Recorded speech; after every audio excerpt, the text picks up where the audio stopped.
Hey dear, Zimzy here, and earlier this month I gave recommendations for survival, thriller, creature features that were wintry.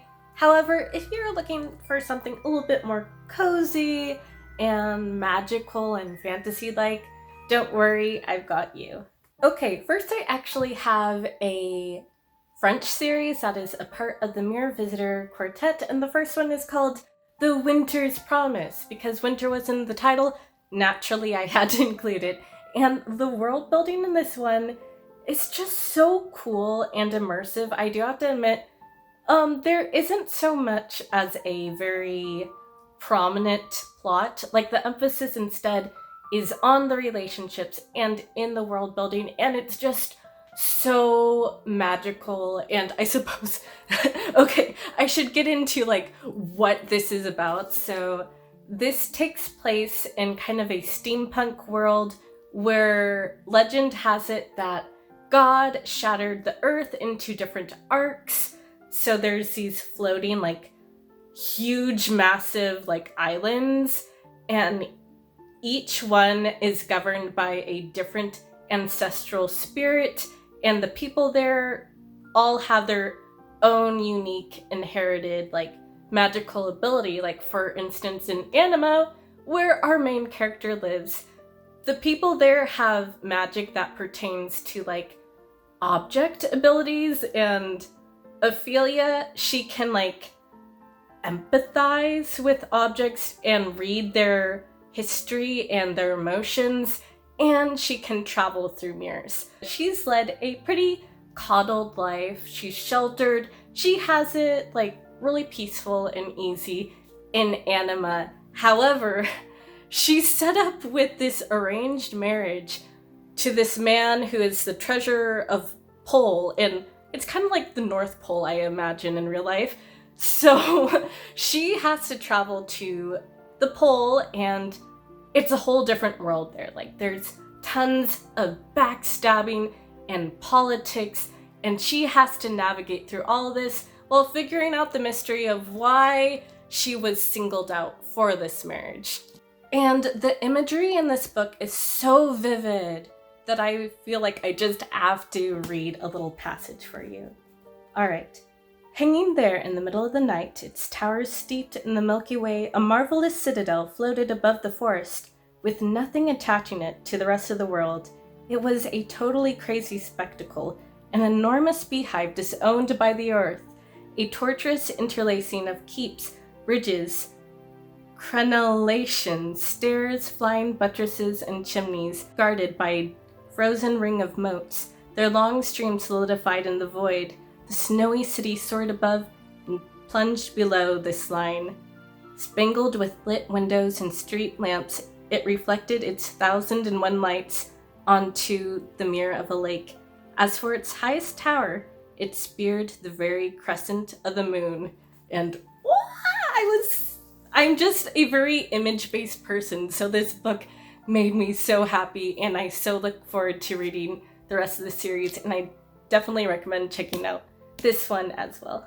Okay, next I have Wintersong, which is a retelling of one of my favorite poems, The Goblin Market, and in this world there's this old fae law that dictates that the Goblin King must have a human bride in order to sustain the land and use her energy as a sacrifice to make all the crops and everything flourish.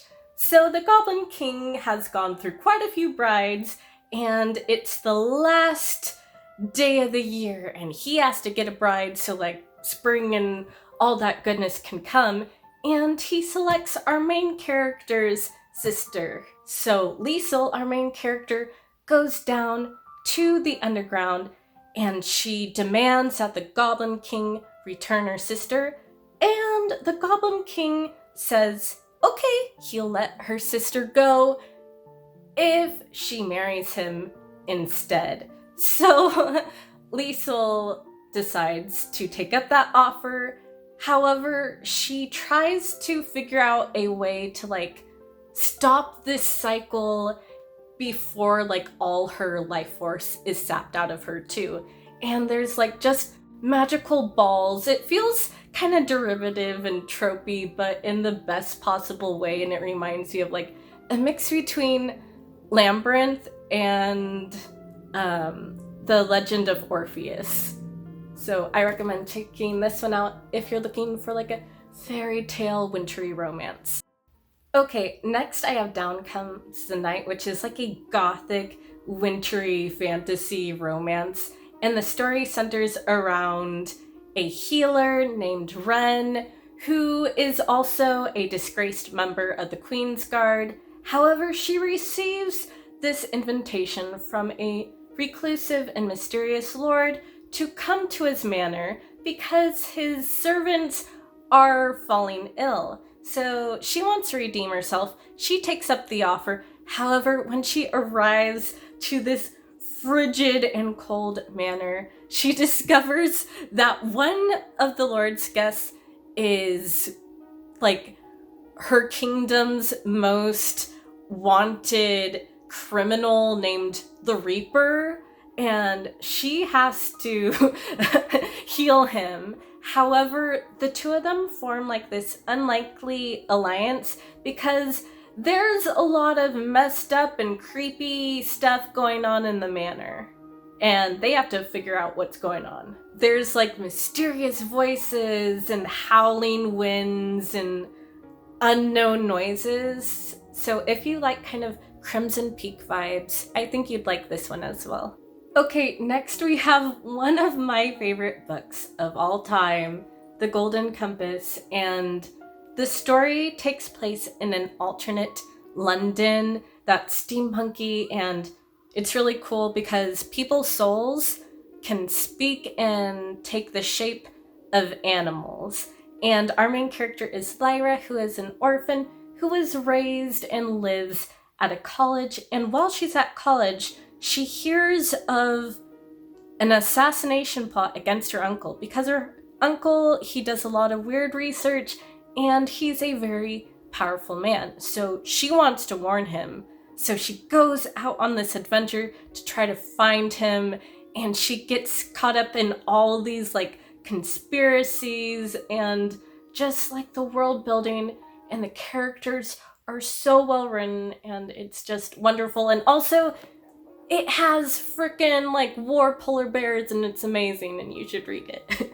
Okay, next I have a book that I actually had to leave in Japan and give to a friend because I couldn't there's too much stuff to bring back with me. I really miss having it, but I hope my friend enjoys it. But this one is The Bear and the Nightingale, and it takes place in like the Russian wilderness in a small village, and it follows Vasilisa. Sorry for I probably butchered that Russian. I think it's Vasilisa. And she has a new stepmother who is this devout Christian, and she forbids like everyone in the household from like worshiping the old gods. So the old gods begin to weaken. They can't protect the village anymore, and like the crops are dying, and there's this dark, mysterious force that's threatening the village and everyone that Vasilisa loves. And she's one of the few people left who like still believes in the old gods, and she can still see them. So she's like one of the village's last hope, so she tries to save them. And the writing is just incredible, and it's based off of like Slavic folk tales. So this is like the perfect wintry fantasy cozy read. Last but not least, we have a classic, The Chronicles of Narnia. Well, more specifically, The Lion, the Witch, and the Wardrobe. And this is such a nostalgic read for me because my grandma gave me this edition. So it just brings back a lot of fond memories. And in case you don't know, I think everyone knows about The Chronicles of Narnia, but it's about siblings who fall through this magical wardrobe and into this land which has been turned into like eternal winter by this witch, and they have to kind of defeat her to save all the animals there. And it's just so cozy, and I love the movie as well. If you've never read it for whatever reason, do it. You won't regret it. Okay, those are all my picks. If I missed your favorite wintry fantasy book, let me know down below in the comments. I know I still really need to read, I think it's called Spinning Silver, and it's like a retelling of Rumpelstiltskin with elves. And I need to get on that. I need to read that. That's on my TBR. Maybe next January I'll get to it. We'll see. But let me know what books you've read in this list and what you recommend for me to read. As always, thank you for watching, and I hope you have a wonderful Merry Christmas and Happy Holidays and a Happy New Year. See ya!